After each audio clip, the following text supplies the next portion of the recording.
Hello दोस्तों, स्वागत है आप लोग का आकाश एजुकेशनल चैनल के ऊपर। मैं आप लोग का दोस्त आकाश। आज के इस वीडियो में हम लोग पढ़ने वाले क्लास 11th का एसपी सब्जेक्ट का चैप्टर नंबर 3 जो कि आप लोग का फॉर्मेशन ऑफ अ कंपनी है, उसका हम लोग पर्टिकुलर लेक्चर नंबर 3 लेके आ गए हैं। आज के इस लेक्चर में हम लोग सीखने वाले हैं कॉग्निसेंट ऑफ बिजनेस। देखिए, मैंने ऑलरेडी 2 लेक्चर अपलोड कर दिया, लिंक डिस्क्रिप्शन में जाकर देख लेना। ओके दोस्तों, मैं आपको पहले दिन से ही एक बात बोल रहा हूँ कि एसपी एक ऐसा सब्जेक्ट है कि अगर आप एसपी को इस तरीके से समझो कि एसपी एक वेब सीरीज़ है। अगर आप इसका एक पार्ट मिस किए तो आप लोग नेक्स्ट लेक्चर में क्या पढ़ोगे कुछ समझ में नहीं आएगा।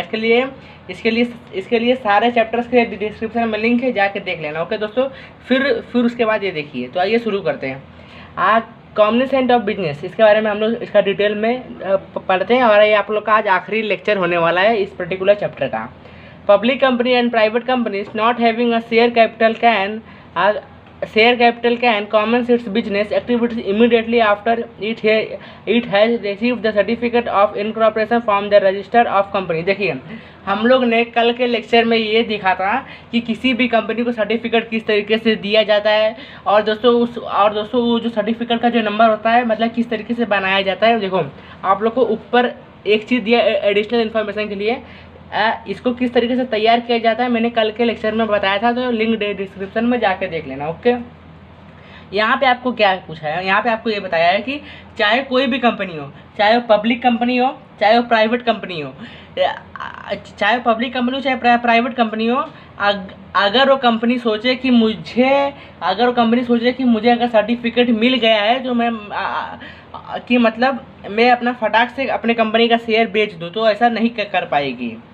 चाहे पब्लिक कंपनी चाहे प्राइवेट कंपनी, उसको वो रजिस्टर्ड सर्टिफिकेट लेने के तुरंत नहीं बेच सकती, उसका भी कुछ प्रोसेस का टाइम होता है। तो आइए हम लोग उसको पढ़ते हैं डिटेल में। How where public company and private company having share capital and which are incorporate after 2 November 2018 have to obtain a certificate of commencement of business for the register of company before it can commence its business activities or exercise borrowing power। देखिए, हम लोगों ने first paragraph में हमें क्या दिया, first paragraph में हमें ये दिया कि कोई भी चाहे पब्लिक कंपनी हो चाहे प्राइवेट कंपनी हो, वो तुरंत सर्टिफिकेट मिलने के बाद वो मतलब अपने शेयर को बेच नहीं सकती इमीडिएटली। ओके, हमें सेकंड पैराग्राफ में ये दिया है कि मतलब वो चाहे वो पब्लिक कंपनी हो चाहे प्राइवेट कंपनी हो, अगर वो मतलब अपना शेयर या कैपिटल अगर कुछ भी करती है सर्टिफिकेट मिलने के बाद, यहाँ पे एग्जांपल भी दिया 2 November 2018, तो अगर उसमें आपका अगर इनकॉर्पोरेट कंपनी में आपका रजिस्टर्ड हुआ है, देखो रजिस्टर्ड फॉर्म कैसा होता है आप लोग को इसके पिछले वाले पेज पे दिया है, मैंने कल के लेक्चर में दिखाया हूँ, लिंक डिस्क्रिप्शन में जाकर देख लेना। ओके, आपको अगर एक बार आप सर्टिफिकेट अगर आप गवर्नमेंट के तरफ से ले लिए तो उसके बाद आपके पास पावर हो जाती है कि आप कुछ भी मतलब अपने कंपनी का शेयर और बेच सकते हो, आपके पास एक लीगल पावर हो जाता है। फिर क्या दिया है, स्टेप्स टू ऑब्टेन वो certificate of commerce of business. देखिए, कुछ स्टेप्स होते हैं, उसके बाद आपको सर्टिफिकेट मतलब मिलता है। तो आइए देखते हैं उसमें हम लोग कल के लेक्चर में क्या सीखे थे कि सर्टिफिकेट हमें लेने के लिए कौन कौन से डॉक्यूमेंट चाहिए। हम लोग इसमें देखेंगे स्टेप्स क्या होते हैं, मतलब बहुत नॉर्मल स्टेप्स है, बहुत हार्ड नहीं होते हैं। पॉइंट नंबर फर्स्ट क्या दिया है, filing of declaration by director, मतलब उस कंपनी का जो डायरेक्टर रहेगा उसका भी डिक्लेरेशन रहना बहुत जरूरी है। तो आइए इसको थोड़ा डिटेल में हम लोग पढ़ते हैं। A director of the company has to file with the ROC. देखिए, आरओसी क्या होता है मैंने कल के लेक्चर में एक्सप्लेन किया, जाके देख लेना। Declaration in the prescribed form along with fees. यहाँ पे देखो, आप लोग इतना मतलब समझो कि जो भी डायरेक्टर कंपनी का रहेगा वो जब अपना आरओसी जब मतलब अपना वो फाइल को सबमिट करेगा तो उसके साथ दोस्तों कुछ फीस भी पेड करना पड़ता है। वो गवर्नमेंट के द्वारा जितनी फीस रहेगी उतना पे करना पड़ता है। ओके, फिर क्या दिया है, the declaration states that every subscriber of the memorandum has paid the value of the share agreed to be taken by them. उसके बाद दोस्तों, उसके बाद सारा कुछ डिक्लेयर होने के बाद देखो यहाँ पे एक वर्ड लिखा है सब्सक्राइबर। सब्सक्राइबर का मतलब आप लोग ये मत समझ लेना कि जो यूट्यूब के चैनल होते हैं उन पे जो सब्सक्राइबर, वो सब्सक्राइबर नहीं होते हैं। इसमें हम लोग इसको कंपनी भाषा में क्या बोलते हैं, शेयर होल्डर। जिसने मतलब जो शेयर खरीदा है या तो जो शेयर खरीदने वाला है, देखो जो खरीदा है हम लोग एक्चुअली में तो उसी को सब्सक्राइबर कहते हैं, लेकिन जो खरीदने वाला है, अभी मान लो अभी आप खरीदने वाले हो, अगर आप खरीद लिए तो आप इस सब्सक्राइबर हो जाओगे। उसके बाद दोस्तों मैंने आपको कल बताया था कि कंपनी के दो माँ बाप होते हैं, कौन, एक MOA और एक AOA। इसका फुल फॉर्म क्या होता है, मेमोरेंडम ऑफ एजुकेशन और आर्टिकल ऑफ एजुकेशन। अभी देखिए आपको MOA और AOA क्या होता है, आपका जो 4th चैप्टर दोस्तों दिया है उसमें हम लोग एकदम बारीकी से एकदम अंदर तक उसको डिटेल में पढ़ेंगे कि MOA what is a MOA और what is a AOA। Okay, आप लोग सिर्फ आज पे फोकस दो। आपको दोस्तों, आप लोग सब्सक्राइबर हमें किसे कहते हैं कि मतलब जो मतलब शेयर, मतलब वो अपने सर्टिफिकेट मिलने के बाद आप शेयर ओवर बेच सकते हैं, और जो शेयर होल्डर रहेगा उसे हम लोग सब्सक्राइबर कहते हैं। फिर क्या दिया है, the contents of the declaration shall be verified by a company secretary in practice or a chartered accountant or a cost accountant in practice। देखो आप अगर जो कंपनी का जो डायरेक्टर है इतना सब कुछ डॉक्यूमेंट अपने पास जमा करने के बाद वो मतलब वेरीफाई करने के लिए भेजेगा, तो किसके पास भेजेगा, वो दोस्तों भेजेगा कंपनी सेक्रेटरी के पास। लेकिन वो किसके पास, जो कंपनी सेक्रेटरी जो प्रैक्टिस कर रहा हो, या तो चार्टेड अकाउंटेंट जिसको हम लोग CA भी कहते हैं, हाँ, या तो दोस्तों वो भेजेगा कॉस्ट अकाउंटेंट के पास। अगर वो सब लोग ने उस डॉक्यूमेंट को वेरीफाई करके अप्रूव का स्टैंप लगा दिया तो मतलब वो डॉक्यूमेंट अप्रूव हो जाता है। फिर पॉइंट सेकंड क्या दिया है, file verification of registered office.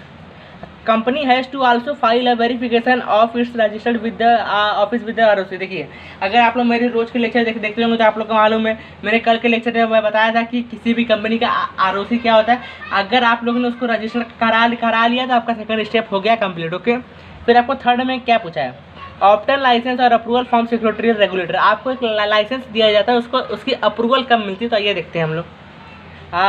देखते हैं, certain company which propose to conduct banking business, insurance business or propose to be listed on stock exchange require registration from secretarial regulators like Reserve Bank of India, Securities and Exchange Board of India, etc. Such companies must submit to ROC the approval obtained from the secretarial regulator। देखिए अगर आपको दोस्तों reserve bank of India या तो security of exchange board of India में अगर मतलब आप चाहते हो कि हमारी भी कंपनी जाए, तो आपको क्या जमा करना पड़ेगा, आपको ROC जमा करके अप्रूवल लेना पड़ेगा। ध्यान से सुनो, आपको ROC जमा करके क्या क्या करना पड़ेगा, अप्रूवल लेना पड़ेगा। किस चीज़ का, सेक्रेटरियल रेगुलेटरी। देखिए सेक्रेटरियल रेगुलेटरी क्या होता है मैं आपको बताता हूँ।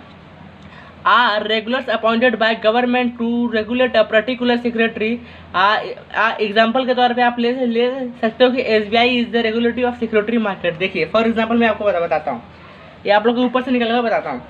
जो दोस्तों गवर्नमेंट होती है, चाहे स्टेट गवर्नमेंट हो चाहे सेंट्रल गवर्नमेंट हो, वो क्या करती है, मतलब किसी एक पर्टिकुलर पर्सन को एक कुर्सी पे बैठा देती है कि भाई तू यहाँ पे बैठ, यहाँ पे जितनी भी कंपनी आएगी सिक्योरिटी रेगुलेटर की मतलब अप्रूवल लेने के लिए सब कुछ तू ही हैंडल करते रहना। ओके, इसका अगर शॉर्ट फॉर्म का मतलब यही होता है।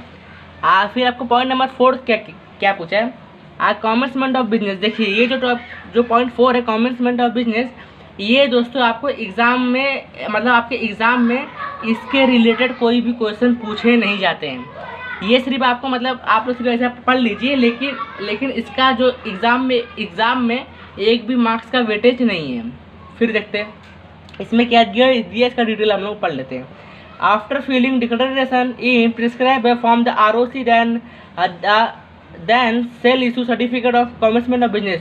आपको ROC जमा करने के बाद आपको दोस्तों क्या मिलेगा, सेल इशू सर्टिफिकेट कि भाई अब तुम अपने माल को बेच सकते हो। सेकंड पैराग्राफ में क्या दिया है, public and private company having share capital can now start its business और स्टार्ट कलेक्टिंग और borrowing money to undertake its business activity. चाहे पब्लिक कंपनी हो चाहे प्राइवेट कंपनी हो, अगर उसको अप्रूवल मिल गया तो दोस्तों अपने कंपनी में क्या लगाए, शेयर लगाए, कैपिटल लगाए, अपने बिजनेस को स्टार्ट करे और दोस्तों वो भी अपना प्रॉफिट लेके जाए। फिर क्या दिया, A public company issue prospectus to the public. A prospectus is an invitation to the public to buy the shares of the company। लेकिन दोस्तों यहाँ पे दिक्कत हो जाती है, क्या, जो पब्लिक सेक्टर की जो कंपनी होती है ना उसमें बहुत बड़ी खराबी होती है। क्या होती है, गवर्नमेंट क्या कहती है भाई, अगर तुम पब्लिक कंपनी को शेयर बेचोगे, मैं आप लोगों को फर्स्ट लेक्चर में था बताया, पब्लिक कंपनी को तुम शेयर बेच रहे हो तो वो कभी भी शेयर अपना किसी को भी डोनेट कर सकता है, क्योंकि वो पब्लिक का पैसा है। तो लेकिन उनके साथ इशू क्या होता है, यहाँ पे आपको एक वर्ड दिखेगा प्रोसीपेक्स। इसका मतलब क्या होता है, अब देखो आप प्रोसीपेक्स का मतलब इस तरीके से समझो, आप लोग फॉर एग्जांपल समझो आपके घर पे मतलब कुछ प्रोग्राम आप लोग मतलब रखे हो, आप लोग उसका जिस तरीके से घर घर घूम के कार्ड बांटते हो ना, तो उसी तरीके से जो पब्लिक कंपनी होती है वो क्या करती है, एक मतलब एडवर्टाइजमेंट निकालती है और सबको बोलती है कि देखो भाई हमारी ये कंपनी है, इतने रुपए का एक शेयर है, अगर तुम खरीदना चाहते हो तो आओ, हमको पैसा दो और शेयर लेके जाओ। क्यों हमको पैसा दो, क्योंकि भाई हमें अपने बिजनेस को और ऊपर तक लेके जाना है। लेकिन पब्लिक कंपनी में यही इशू होता है कि मतलब वो लिमिटेशन उनके आगे आ जाती है। मुझे उम्मीद है कि आप लोग को सारा लेक्चर समझ में आया होगा, और इसी के साथ आप लोग का जो चैप्टर नंबर 3 है फॉर्मेशन ऑफ अ कंपनी, पूरा यहाँ पे दी एंड होता है। मिलेंगे नेक्स्ट लेक्चर में, तो हम लोग उसमें सीखेंगे चैप्टर नंबर 4।